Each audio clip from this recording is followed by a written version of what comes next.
Hello, ladies and gentlemen. My name is Kurt, and I would like to introduce you to Juno. As you know, earlier this month, I traveled to Florida to Kennedy Space Center as an invited guest to their Juno NASA Tweet-Up, where we heard talks from all of the main mission scientists. We got to tour Kennedy Space Center, and then we finally, on that Friday, got to see the Juno spacecraft launch on its Atlas V rocket, which was an amazing experience, my first rocket launch in person, so it was absolutely amazing. And as promised, although way behind schedule, I am going to be making a quick video to let all of you know what I learned at the NASA Tweet-Up about the Juno spacecraft, and show you around this new program called Eyes on the Solar System. It was made by NASA JPL, and actually the team who created this was also at the Juno NASA Tweet-Up, and they gave us a brief introduction and tour of this kind of nifty software. If you have been following me for quite a while, you know I did a few videos in a program called Celestia, which is kind of a solar system universe simulator in a 3D environment that lets you learn about the universe. It's a really cool tool, but unfortunately, since it is an open source software and all of the new items being put into it are made by users, they didn't have any updates for the Juno spacecraft. So that is why I came to the Eyes on the Solar System program, where it's coming straight from the horse's mouth. This is by the people at NASA JPL. They are the ones who are in charge of many, if not all, of the exploration missions for NASA. So that it's a really cool program. It itself is still in beta, so there might be some issues I might come across here. I've tried this a couple times and it's crashed a few times. It's a pretty big program, but I'll put a link in the video description. The cool thing about it, though, is you don't need to install anything other than the web player. This all runs on the web browser, so you can install it on any computer you have and enjoy it yourself if you'd like. But let me talk a little bit more about Juno here.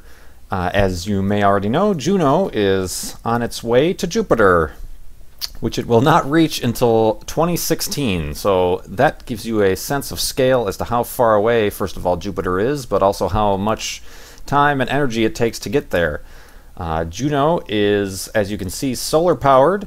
It has these 3 solar arrays. It is the first exploration spacecraft to go to the outer solar system, and when they say outer solar system, it's anything Jupiter, Saturn, and beyond.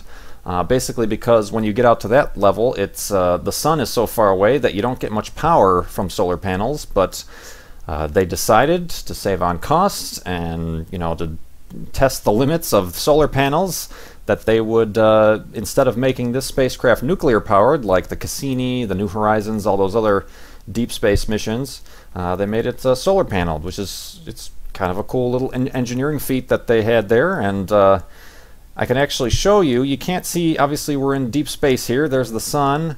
The Earth is behind us there.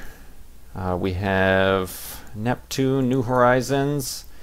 There's Jupiter, which is way out there. But let me give you a sense of scale. Kind of a cool thing in this program is it allows you to compare the size of objects to, you know, well-known features that you can kind of correlate in your brain with. But Juno is no small piece of hardware. It is, oops, it's pretty big. Like, there is a scientist and or just the standard human being standing next to Juno there, so it's a pretty gigantic piece of hardware. Obviously, when it launched, these solar panels were folded in because it had to fit into the Atlas V housing up on the top there. And then once successfully launched, these solar panels deployed, they tested them, and they're receiving light. Each of these individual cells, one of which they actually brought one of the testing cells with them to the NASA Tweet-Up, which is kind of cool, but they're some of the most efficient solar cells ever developed. So that's really quite cool. We can also compare it to the size of, what are we doing here, a school bus? Yeah, so there's a school bus, and there's Juno. Juno's pretty big. So let us, first of all, maybe they accidentally included a school bus in the Atlas V and it's just out there in orbit. Ah, help us. But that's kind of a really cool tool. Here is, what is this? Uh-oh. A stadium. Obviously, Juno is much smaller than a football stadium, but it's still pretty big. That would be better to compare to the size of the International Space Station, because the International Space Station is the size of 2 football fields if you take into account all of its solar panels. But anyway, let's go back to Juno here, and what I can do is head back in time. You can find out more information about Juno. They have all this interesting information, current location. What else do we got? Cool tools. We already saw that. What is this?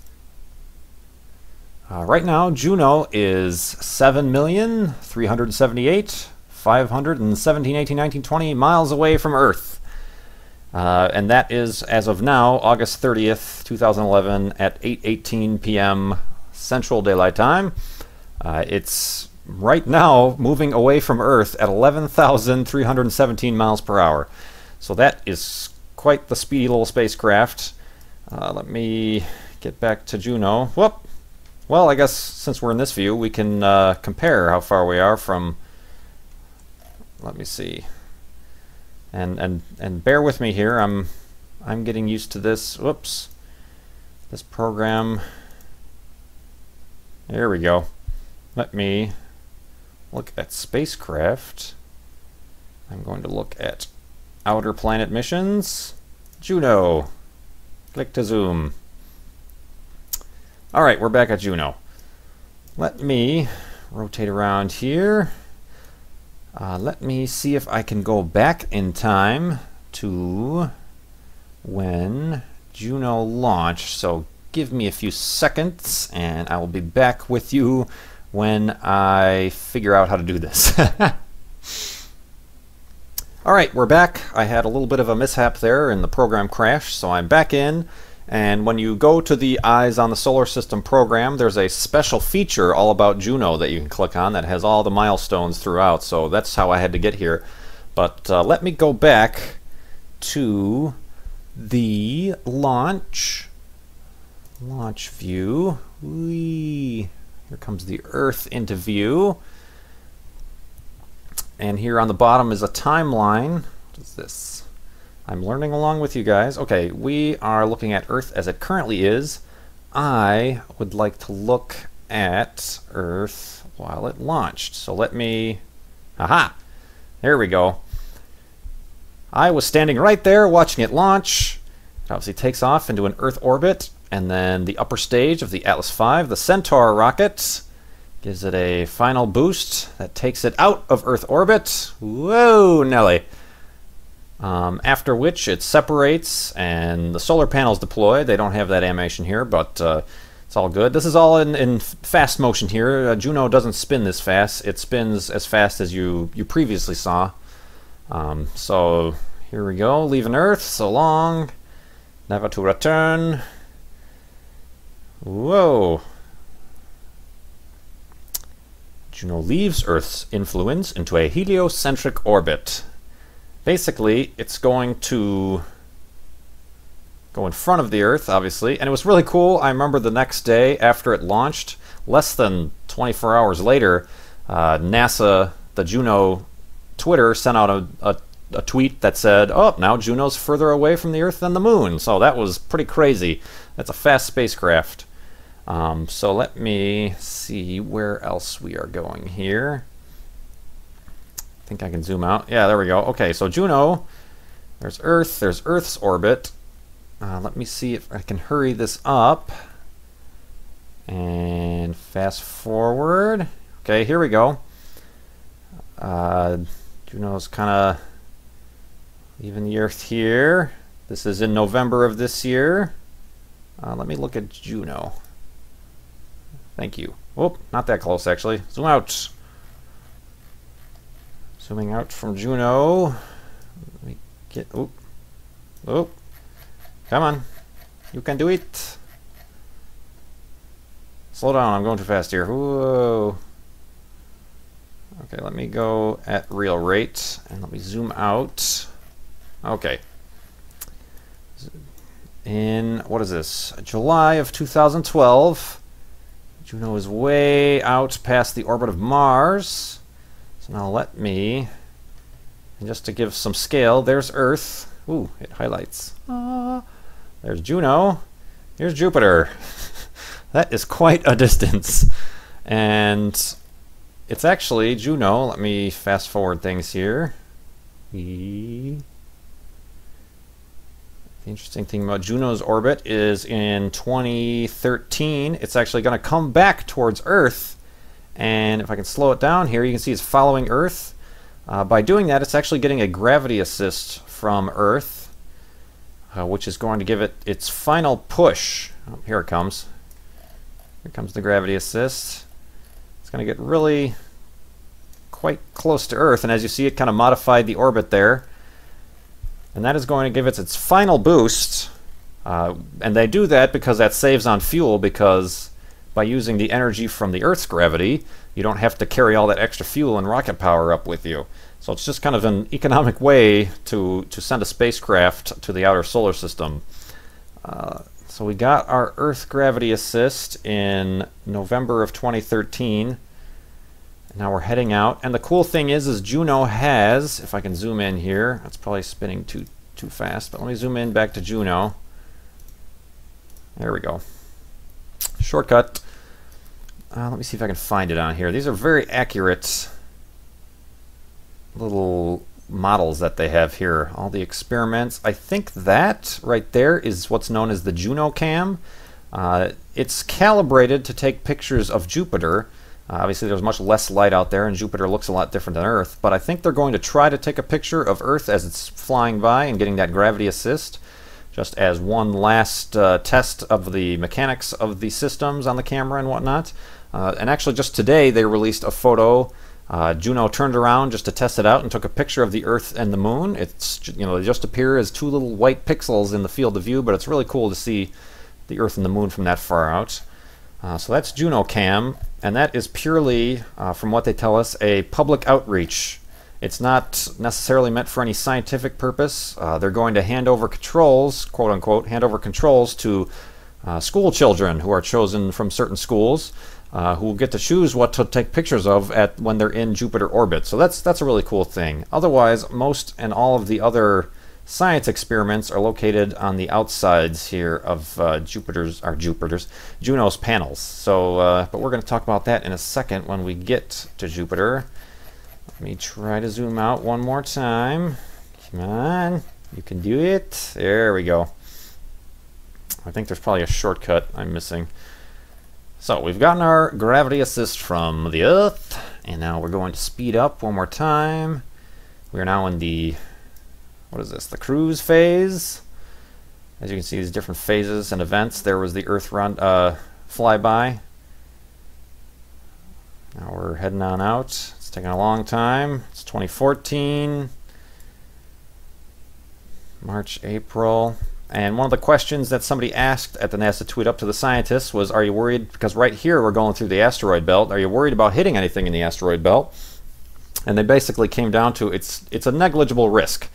As I mentioned in previous videos I've made, the asteroid belt isn't quite the sci-fi view of, you know, Star Wars, having to dodge all these asteroids and boulders in space. Even though there is quite a bit of material, it's all very small and spread out. Oop, we just lost Jupiter. There we go. It's all very spread out and small, so there is, you know, thousands, if not hundreds of thousands of miles between each individual particle of space in the asteroid belt. So they do account for small micrometeoroid hits, and they estimate a few % of the solar panels will be lost, but they've accounted that in with how much power they're going to need, and they just assume that they're going to lose some solar panels to either they fry out or they get hit by a micrometeoroid or things like that. But it's all, they think of these things way in advance. You know, these people, the Juno's been in development for almost 10 years. Obviously, it's going to take another 5 years to get to Jupiter, and then once it's in Jupiter orbit, it's going to be doing science for another year. So these scientists and engineers put a good chunk of their entire career into this project. So they think of pretty much everything. But anyway, here we come on April 2016. Let me slow down a little bit. We're catching up with Jupiter, or Jupiter's catching up with Juno. Whoop. And as we can start getting closer, we can see all of Jupiter's 50 some odd moons that they have. And unlike Cassini or other missions like Voyager and New Horizons, we're not going to be, we, as in, you know, as if I'm involved with the Juno spacecraft, it's not going to be, Juno isn't going to be studying any of the moons. It's purely there to study Jupiter itself. They're going, all the instruments, they want to study and find out about the core of Jupiter. Basically because Jupiter is the largest, obviously most dense planet in the solar system, but also just located in Jupiter, there's more material and, you know, mass in Jupiter than can be found in the rest of the solar system, not counting the sun, obviously. So you can fit Earth and all the other planets and moons and asteroids and still not be the size, or the mass, excuse me, of Jupiter. So that's really quite cool. So the scientists feel, let me slow down a little bit, I'm taking my time. The scientists feel that since Jupiter is probably the first planet to have formed, just based on its density and its age, we can learn a lot about how all the other planets formed based on what we learned from Jupiter. So they're going to be studying the magnetic field, the radiation field. Jupiter has a gigantic magnetic field, and they might show us in this animation. But basically, the magnetic field of Jupiter stretches all the way out further behind it, past the orbit of Saturn. So it's quite a magnetic field. But anyway, here comes Juno into Jupiter, into its insertion orbit, which is probably what this says, Jupiter orbit insertion. It's not going to be in a perfectly circular orbit. It's going to be kind of an oddball ecliptical orbit. Let's do this. Actually, whoa, slow down. Let me zoom in, because it's really cool. They also, nope, not Jupiter. They also have the animation for, slow down there, Juno. Yep, they have the animation for when the rocket is going to burn. So it slows down Juno enough so it could be enter into Jupiter orbit insertion. So that's really cool. This is something that Celestia doesn't have, just because they don't have all that information quite available. So let me zoom back out again. Above Jupiter, that's what I want. Whoa, that's a little bit too far above, but okay, here comes Juno from the south. Let me speed up time again. So yeah, it's going to come on this really wild and wide orbit, and it's going to do, I believe, 33 of these orbits in total. What's this? I don't want to click any buttons and be sent back to launch, but it's planned to be doing 33 orbits over the time of the year. And that's simply because they expect in each orbit it's going to dip below that very strong radiation field.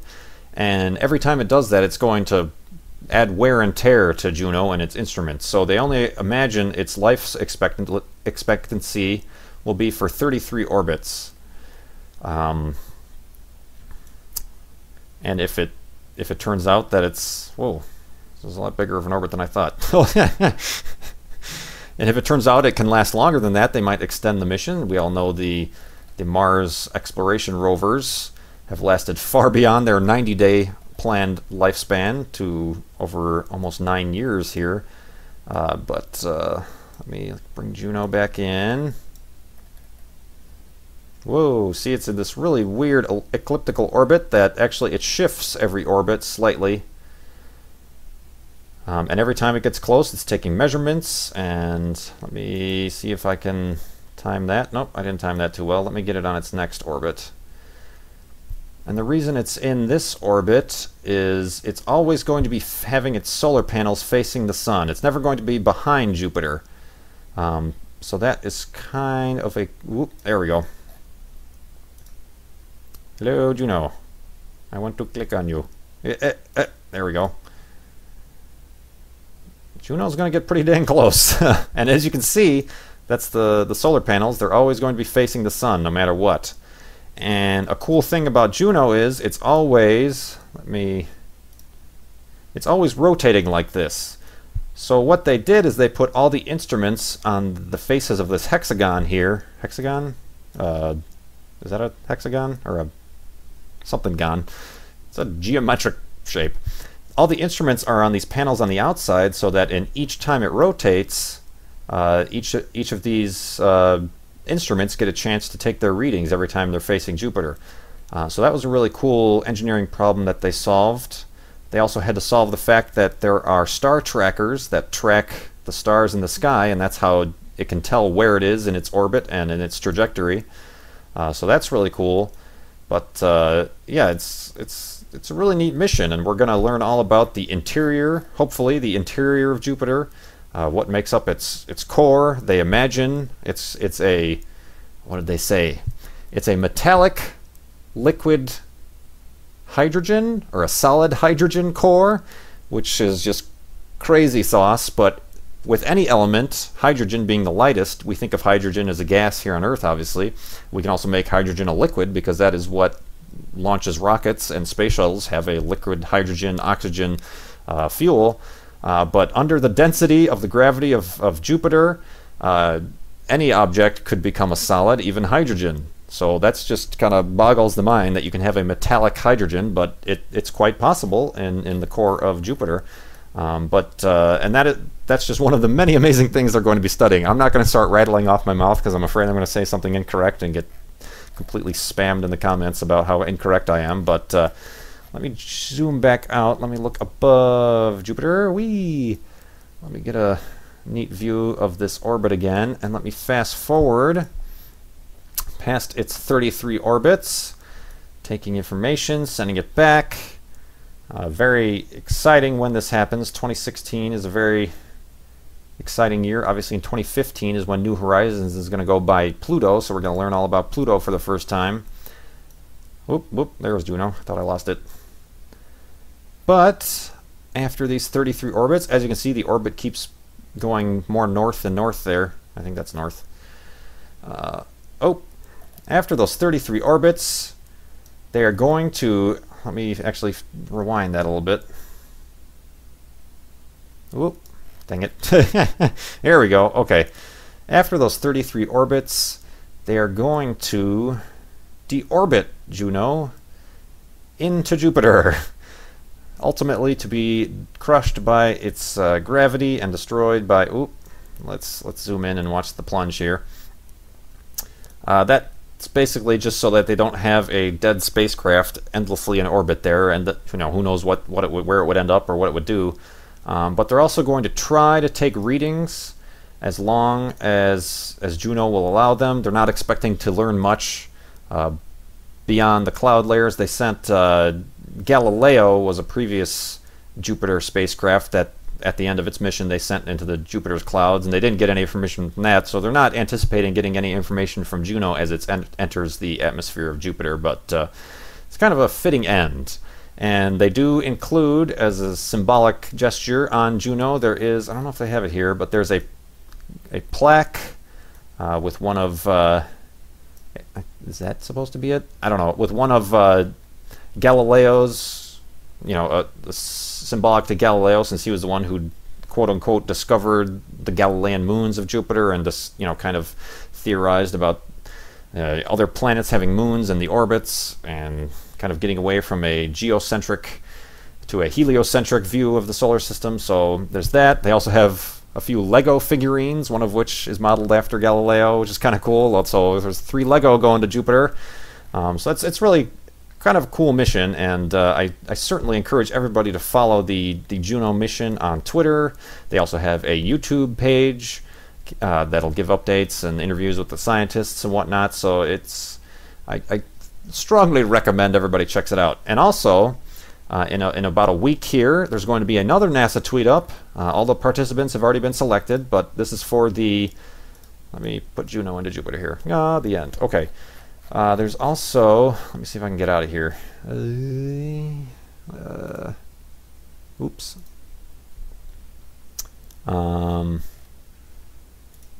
Aha! Here we go. There's also going to be... I am still in Jupiter here. Let me pause for a second, and I'll be back with some additional content here and a final... did I figure it out? I figured it out! Exit to Eyes of the Solar System. Derp. Let me go back to now, current time, and let me look at a spacecraft. They don't seem to have. Where's Earth? Let's go to Earth. Click to zoom. Anyway, there's going to be another NASA tweet up in about a week here for the Grail mission. They're sending 2 satellites to study the gravitational field of the moon. So certainly follow along on Twitter if you can to the Grail NASA tweet up. But then also, they haven't announced it yet, but I encourage everybody to, if you haven't joined Twitter and you're interested in this stuff, feel free to join Twitter. But if you are on Twitter already, follow the user NASA tweet up, because they're going to announce a 3rd NASA tweet up, this one for the Mars Science Laboratory, which is the new Mars rover that's obviously headed to Mars. Mars. But that is going to launch in November, and that one is going to be very popular. A lot of people are going to sign up for that one, so I would recommend you check that out if you're the least bit interested in NASA or space exploration, astronomy. It was a great experience. Got to meet a lot of cool people, or as many people as the introvert Kurt can meet. Introvert Kurt, it rhymes. Trademark. But anyway, this was a hopefully brief, I'm not sure how long this is going to be after chopping it up, but a brief introduction into the NASA tweet up and Juno, and a little tour of the Eyes on the Solar System program. I hope you enjoyed it. Certainly let me know what you think in the video comments here. Certainly, if you aren't already, you can follow me on Twitter. It's Kurt J. Mack. That is the pseudonym that I went to the NASA tweet up under, and you can look past into some of my photos I posted there. I will also give you a link to the post tweet up video I uploaded here to YouTube if you haven't seen that yet. It's very interesting. We got to tour the entire Kennedy Space Center, got a close-up view of Discovery sitting in the VAB, and close-up view of the Atlas V that was about to launch Juno the next day, and of course the launch itself. So it was a very great experience. I'm just rambling on at this point, just lovey-dovey about the NASA tweet up. So certainly, if you can, I would recommend signing up for, and if you can make it, going to a NASA tweet up in the future. If you have any questions, certainly ask me. I'd be happy to answer some questions. But anyway, thank you for joining me. I'm going to zoom out of the solar system and out of, I think I can go out of the galaxy here too. Hooray! Warp speed ahead, Captain. Thank you for joining me. My name is Kurt. I will see you next time. Pew, pew, pew, pew.